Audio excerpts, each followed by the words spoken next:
Hello guys, আমার বউয়ের সঙ্গে হবে আজকে রোমাঞ্চকর প্র্যাঙ্ক, যাকে বলে পুরাই লেভেলের। তাই ভিডিওটা স্কিপ না করে পুরা লাস্ট অবধি দেখো বস, পুরাই ধামাকা আছে।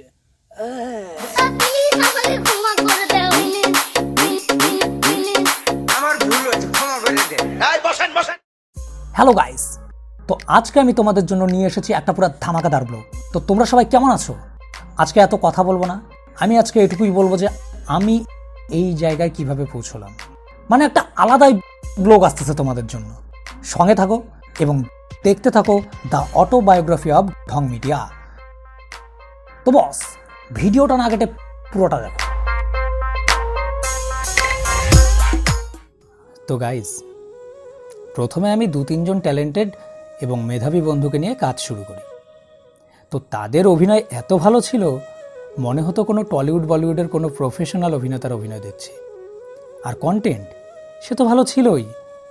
আসলে আমরা সমাজকে ভালো সামাজিক কিছু বার্তাদায়ক নাটক জাতীয় কন্টেন্ট দিতে চেয়েছিলাম, যাতে সমাজের কিছু পরিবর্তন ঘটে কিংবা সমাজ উপকৃত হয়।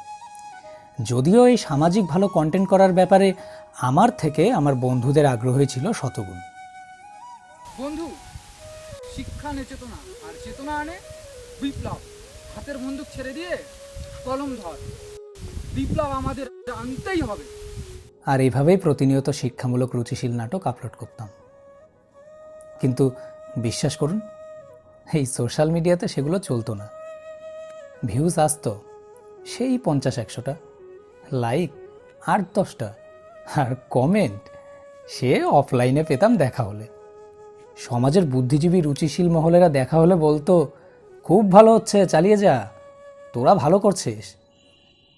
কিন্তু এসব বললে সাময়িক ভালো লাগা কাজ করত, কিন্তু লাভের লাভ কিছু হতো না। এরপর দিন আসলো আর মোড় ঘুরলো জীবনের। দেখ ভাই, বয়স বাড়ির ধরছে, মোর বাড়ির অবস্থা খুব একটা ভালো নয়। দেখতে দেখতে 1 বছর পার হয়ে গেল, কোনো পরিবর্তন আসেনি। কিন্তু ফলোয়ার্স ওই 300, এত কষ্ট করি কাজ করি, ভিডিও বানিয়ে ভিউজ ওই 100 আর 150, এত কষ্ট করিয়ে সোশ্যাল মিডিয়ায় ছেঁচড়া দেওয়ার মোর পক্ষে সম্ভব নয়। কিরা সবুজ, তুই কি কইস? দেখ ভাই, আমার কোনো অসুবিধা নাই। তোরা যদি ভিডিও করিস তাহলে আমিও করব, তোরা না করলে আমি করব না। আর সত্যি কথা বলতে ভাই, এই ভিউজ ফলোয়ার্সের এত জঘন্য অবস্থা দেখে আমার আর ভিডিও করার রুচি নাই। আরে শোন, আমার কাছে একটা প্ল্যান আছে। প্ল্যান? কি প্ল্যান? শোন, এই 2024 সালে দাঁড়ায় এই ডিজিটাল প্ল্যাটফর্মে সাকসেস পাইতে গেলে ভালো কাজ করে কোনো লাভ নাই, রীতিমতো ছ্যাবলামো করা লাগবে। মানে কি বলতে চাস? কিরে, আমার প্ল্যান শুনতেছিস? আরে ভাই, ক মুই শুনি দচ্ছ। প্রথম কথা, মুখের ভাষা লাগবে লেভেলের খারাপ, যাকে বলে পুরাই গালাগালি দিতে হবে। তারপর জাঙ্গিয়া পিন দিয়া লাইভে আসবো। আমাদের সবার গার্লফ্রেন্ড আছে, প্র্যাঙ্ক ভিডিওর নাম করিয়া গার্লফ্রেন্ড নিয়ে এসে পুরা নষ্টামো অসভ্যতামা করবো।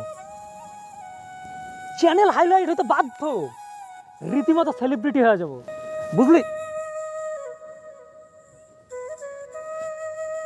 বুঝছি, এদের দ্বারা কিচ্ছু হবে না, যা করার আমাকেই করতে হবে। কালকের থেকে শুরু হবে খেলা হবে, তারপরে শুরু হবে ক্রিয়েট। পুরা চ্যানেল হাইলাইট করার জন্য পুরা গার্লফ্রেন্ড, ঠাকুমা, 14 গোষ্ঠী হবে আমার টিম মেম্বার। এইবার হবে আসল খেলা, লেভেল হবে। চলো বস।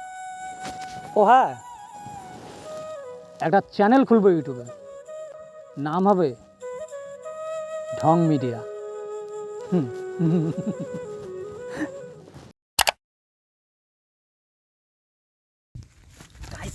আজকে আমরা আসছি আরাবাড়িতে, এবং নতুন বিয়ে করার পরে আরাবাড়িতে ঘুরতে আসছি, আর আমার বউয়ের পাইছে হাগা। তো আমার বউয়ের সঙ্গে এখন একটা প্র্যাঙ্ক হবে, চলুন।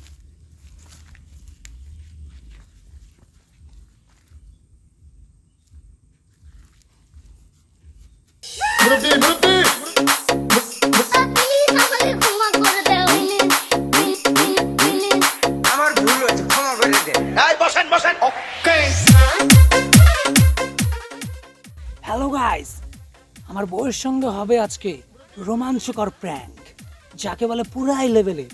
তাই ভিডিওটা স্কিপ না করে পুরো লাস্ট অবধি দেখো বস, পুরাই ধামাকা আছে। প্লিজ আমাকে ক্ষমা করে দাও, প্লিজ প্লিজ প্লিজ। আমার ভুল হয়েছে, ক্ষমা করে দে। সোনামণি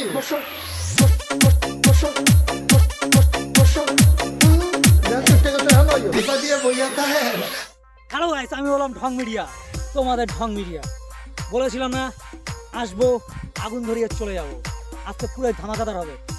ও আর একটা কথা, আর কিছু আমার নতুন হেটার্স গজিয়েছে।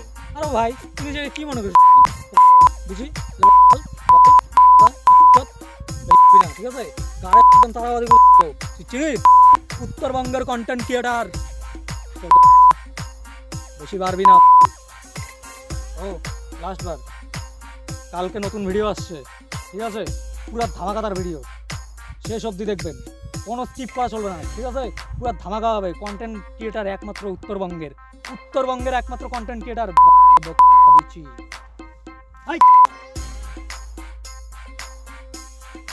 তো বস কি বুঝলেন কিভাবে আমি একজন সাধারণ পরিবারের ছেলে থেকে জনপ্রিয় ইউটিউবার ঢং মিডিয়া হলাম? দেখলেন আসলে সমাজে ভালো কাজে খাওয়া নেই, নোংরামি, লুচ্চামি, অসভ্যতামি যত করতে পারবেন সোশ্যাল মিডিয়ায় তত ভিউজ দেবে। মানুষ এগুলোই চায়, প্রথম একটু গালি দিবে, কিন্তু মানুষ ভিউজ দেবে দিন শেষে। তো দোষটা কার? শুধু কি আমার, নাকি সমাজের?